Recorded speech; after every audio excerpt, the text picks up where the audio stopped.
15 de novembro de 1889. Te ensinaram que foi um dia glorioso. O dia em que o Brasil finalmente se libertou da monarquia opressora. O dia em que o povo brasileiro conquistou sua liberdade. O dia em que nasceu a República. Mas nada disso é verdade. Não houve festa nas ruas. Não houve celebração popular. Não houve apoio do povo. O que houve foi um golpe militar. Silencioso, covarde, traidor. Um punhado de oficiais insatisfeitos, manipulados por uma elite positivista e maçônica. Derrubou o governo mais estável, mais respeitado, mais progressista da América Latina. Exilou o imperador mais sábio, mais justo, mais amado que o Brasil já teve. E inaugurou um regime que nunca funcionou. Te disseram que Dom Pedro II era um tirano. Mas ele aboliu a escravidão, contra a vontade dos poderosos. Te disseram que o império era atrasado. Mas o Brasil tinha moeda forte, economia crescente, instituições sólidas. Te disseram que a República trouxe progresso. Mas desde 1889, o Brasil vive em eterna instabilidade. Golpes, ditaduras, inflação, corrupção, violência. Tudo começou naquele dia. E o pior, o povo brasileiro não pediu isso, não houve voto. Não houve plebiscito, não houve consulta. Foi simplesmente imposto, por militares, por maçons, por positivistas que odiavam a igreja, odiavam a tradição, odiavam tudo o que fazia do Brasil uma nação católica e civilizada. Eles não libertaram o Brasil, eles destruíram o Brasil. E até hoje, vivemos nas ruínas do que fizeram. Hoje, você vai descobrir a verdade sobre o dia mais mentiroso da história brasileira. Vai conhecer quem realmente derrubou o Império e por quê. Vai entender como um golpe militar travestido de proclamação nos jogou num ciclo de decadência que nunca mais acabou. Essa é a história do golpe que destruiu o Brasil e que te ensinaram a chamar de libertação. Antes de entender o golpe, você precisa entender o que foi destruído, porque a narrativa republicana fez questão de pintar o Império como algo terrível, um regime opressor, atrasado, injusto. Mas a realidade era outra.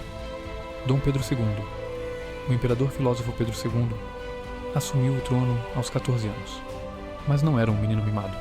Era um gênio. Falava mais de 10 idiomas fluentemente, incluindo tupi, hebraico, árabe. Correspondia-se com cientistas, filósofos, artistas do mundo inteiro. Victor Hugo, Friedrich Nietzsche, Louis Pasteur, Charles Darwin. Todos admiravam Pedro II. Ele financiou escolas, bibliotecas, museus, hospitais. Viajava pelo Brasil a cavalo, visitando as províncias mais remotas. Dormia em redes, comia comida simples. Recusava luxos. Doava parte do próprio salário para obras de caridade. E mais importante, ele aboliu a escravidão. Contra a vontade dos fazendeiros. Contra a vontade da elite agrária. Contra a vontade dos poderosos. A Lei Áurea, 1888, foi assinada pela princesa Isabel. Mas foi Pedro II quem preparou o terreno por décadas. Lei do Ventre Livre, 1871. Lei dos Sexagenários, 1885. Pressão constante pela abolição total. Pedro II sabia que era politicamente custoso, sabia que perderia apoio, sabia que seria atacado. Mas fez mesmo assim, porque era o certo a fazer. O império que funcionava sob Pedro II. O Brasil era respeitado internacionalmente. Venceu a Guerra do Paraguai, a maior guerra da América do Sul. Foi o primeiro país das Américas a ter telefone público, antes dos Silva. Tinha bondes elétricos, iluminação pública a gás, telégrafo, a moeda brasileira era forte e estável, a economia crescia, a dívida pública era controlada. Havia liberdade de imprensa, jornais criticavam o imperador livremente. Havia eleições regulares para a Câmara e o Senado. O Brasil imperial era uma monarquia constitucional, não uma ditadura. Mas tudo isso incomodava alguém, os republicanos. A República não nasceu do povo, nasceu de 3 grupos de elite. Militares insatisfeitos, positivistas radicais. Maçons anticlericais. 1. Os militares ressentidos após a Guerra do Paraguai, 1864 a 1870, o exército brasileiro ganhou prestígio. Mas os oficiais queriam mais. Queriam poder político. Queriam controlar o governo. E Dom Pedro II, como bom constitucionalista, não dava esse poder a eles. O poder moderador, prerrogativa constitucional do imperador, mantinha o exército subordinado ao poder civil. Isso irritava profundamente figuras como Deodoro da Fonseca, militar medíocre, ambicioso, facilmente manipulável; Benjamin Constant, professor de matemática, positivista fanático, que doutrinava jovens oficiais contra o Império II; os positivistas, a seita que odiava a tradição Auguste Comte; filósofo francês; ateu, fundador do positivismo, uma ideologia que queria substituir o cristianismo por uma religião da humanidade. Comte achava que a história humana passava por 3 estágios: teológico, dominado pela religião; atraso metafísico, dominado pela filosofia; transição positivo, dominado pela ciência; progresso, para os positivistas, monarquia é igual a atraso; igreja é igual a atraso; tradição é igual a atraso, e eles tinham um lema: ordem e progresso. Sim, o mesmo lema que está na nossa bandeira até hoje. Não foi escolhido pelo povo, foi imposto por uma seita filosófica. No Brasil, os positivistas se infiltraram nas escolas militares. Doutrinaram jovens oficiais, ensinaram que o império era obsoleto, que Dom Pedro II era fraco, que a república traria progresso científico. Benjamin Constant foi o principal agente dessa doutrinação, e Deodoro da Fonseca foi a marionete perfeita. 3. Os maçons. A guerra contra a Igreja. O terceiro pilar do golpe, a maçonaria. Desde o século XVIII, a maçonaria europeia havia declarado guerra à Igreja Católica. Queriam um mundo sem Deus, sem hierarquia espiritual, sem ordem transcendente. E no Brasil, muitos republicanos eram maçons de alta patente. Quintino Bocaiúva, jornalista, propagandista, republicano. Rui Barbosa, advogado, político. Benjamin Constant, militar, positivista. Eles não escondiam, queriam destruir a influência da Igreja. E o Império, como Estado confessional católico, era o principal obstáculo. Deodoro da Fonseca não era republicano. Pelo menos não no começo. Ele era monarquista. Admirava Dom Pedro II. Tinha gratidão pessoal pelo imperador. Mas Deodoro tinha 2 problemas. Era ambicioso. Era facilmente manipulável a questão militar. Em 1886 a 1887, o governo imperial puniu alguns oficiais por indisciplina. Era algo rotineiro, mas os republicanos inflaram o episódio. Convenceram os militares de que o império os desprezava, que os humilhava. Plantaram a ideia: vocês venceram uma guerra, merecem respeito, merecem poder. E Deodoro acreditou. 13 de maio de 1888, a abolição que enfureceu a elite, quando a princesa Isabel assinou a Lei Áurea. Os fazendeiros de café ficaram furiosos. Perderam mão de obra escrava, perderam propriedade, perderam poder econômico. E muitos deles, especialmente em São Paulo, aderiram ao movimento republicano por vingança. Não por amor à liberdade, mas por ódio à princesa Isabel e à monarquia. A mentira final. Em novembro de 1889, Benjamin Constant e outros conspiradores mentiram para Deodoro. Disseram que o governo imperial estava prestes a prender oficiais do exército, que estava planejando humilhar as forças armadas. Era tudo mentira. Mas Deodoro, doente e confuso, acreditou. E no dia 15 de novembro, marchou sobre o Rio de Janeiro. Manhã de 15 de novembro de 1889. Deodoro, cercado por tropas, invade o quartel-general no Rio de Janeiro. Depõe o gabinete imperial. Ninguém resiste, porque ninguém esperava. Foi um golpe sorrateiro, sem aviso, sem batalha, sem sangue. Dom Pedro II estava em Petrópolis. Quando soube do golpe, não reagiu. Poderia ter convocado tropas leais, poderia ter chamado o povo às ruas, poderia ter resistido. Mas ele disse: se é assim, será minha aposentadoria. Trabalhei demais e estou cansado. Agora vou descansar. Ele não quis derramar sangue brasileiro. Preferiu partir do que provocar uma guerra civil. 2 dias depois, na madrugada de 17 de novembro, a família imperial foi expulsa do Brasil. Dom Pedro II, Dona Teresa Cristina, a princesa Isabel, o conde Deu, todos embarcados à força num navio, sem direito à despedida, sem direito a levar pertences, sem dinheiro. O imperador levou apenas um punhado de terra brasileira numa caixa. E o povo? O povo ficou em silêncio, não por apoio, mas por choque. O jornalista Aristides Lobo, republicano, admitiu mais tarde.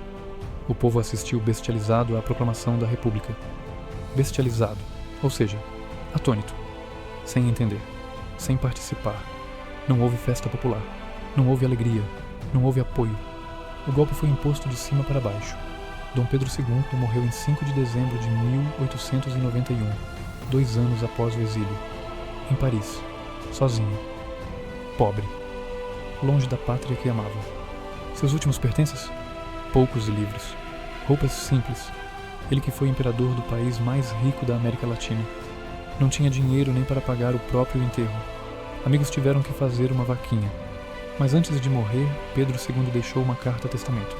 E nela, escreveu: Deus me conceda estes últimos desejos, paz e prosperidade para o Brasil.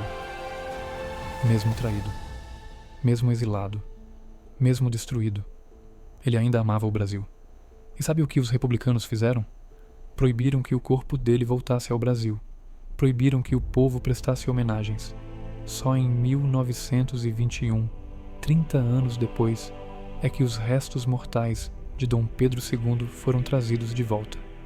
E quando chegaram, milhares de brasileiros foram às ruas chorar.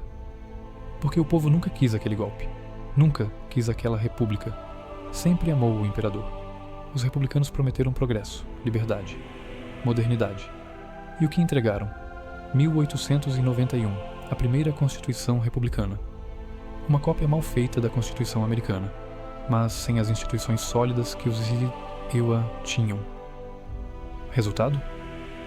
Fraudes eleitorais generalizadas, corrupção institucionalizada, voto de cabresto, violência política constante 1889 a 1930.